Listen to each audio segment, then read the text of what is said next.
Oke teman-teman, hari ini kita akan bahas mengenai keterpaksaan. Kadang kita harus memaksa diri kita untuk terus melakukan hal-hal yang positif, mengabaikan gangguan-gangguan yang tidak seharusnya mengganggu untuk kita terus tumbuh, sehingga kita harus terus memaksa diri kita untuk melakukan hal positif. Hal sederhana yang paling perlu kita lakukan adalah keterpaksaan, seperti membaca buku gitu ya, walaupun sesingkat-singkatnya, walaupun hanya selembar ataupun hanya segelintir berapa kalimat gitu ya. Lalu semacam minum air putih ya kan? Jangan lupa, sampai lupa minum. Sibuk kerja, sibuk beraktivitas, nggak minum.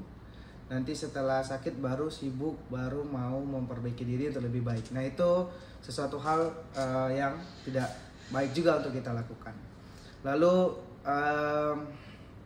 keterpaksaan dalam komitmen dengan melakukan apa yang ingin kita kerjakan gitu.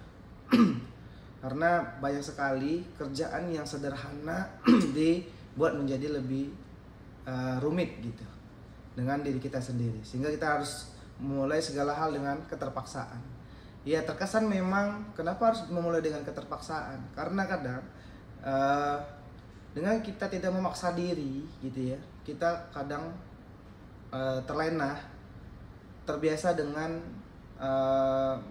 menunda gitu ya, dengan pasrah dan ya sudahlah, biarkan takdir yang berkata gitu. Nah, itu juga sesuatu hal yang nggak baik. Lalu keterpaksaan juga membuat kita akan menjadi terbiasa gitu ya. Jadi awalnya mungkin terpaksa gitu ya, terkadang juga kita kan bangun pagi juga kadang terpaksa gitu, dalam konteks yang positif gitu ya, terpaksanya ya, bukan yang negatif gitu. Maksudnya terpaksa dalam artian, oh pagi aku harus berangkat kerja, oh aku pagi harus mengerjakan tugas, oh aku pagi harus ngantar anak sekolah, oh pagi aku harus ada aktivitas yang akhirnya memaksa diri untuk membangun keterbiasaan itu gitu ya.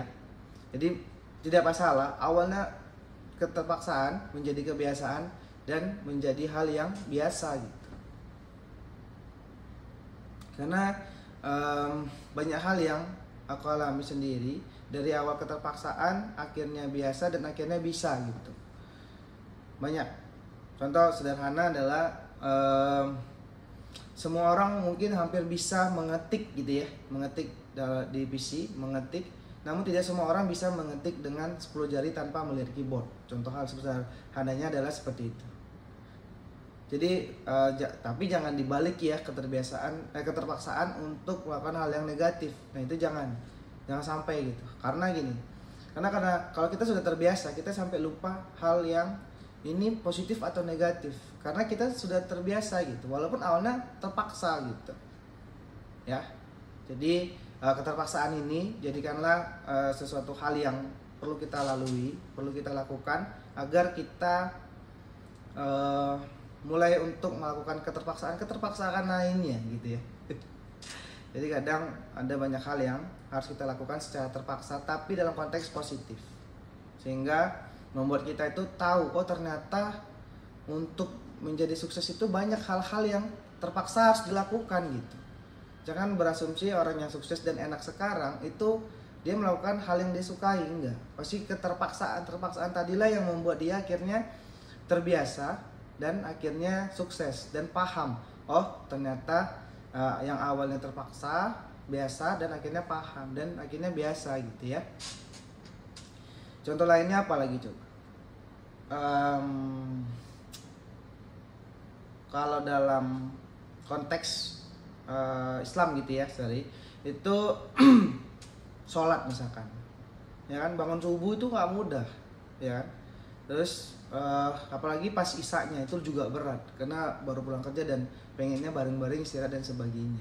Tapi karena dari kecil kita terpaksa gitu ya, dipaksa bahkan sama orang tua, sholat jangan lupa sholat dan sebagainya, dan orang tua nggak lelah untuk itu, akhirnya terbentuklah pola seperti sekarang gitu. Kalau nggak sholat itu rasanya gimana gitu ya. Terus sekarang kita udah mulai dewasa dan akhirnya sholat itu ternyata sampai ke titik kita tahu maksud dari keterpaksaan tadi, gitu ya. Nah, jadi seperti itu untuk episode seperti ini, keterpaksaan yang akan merubah diri kita untuk jadi lebih baik.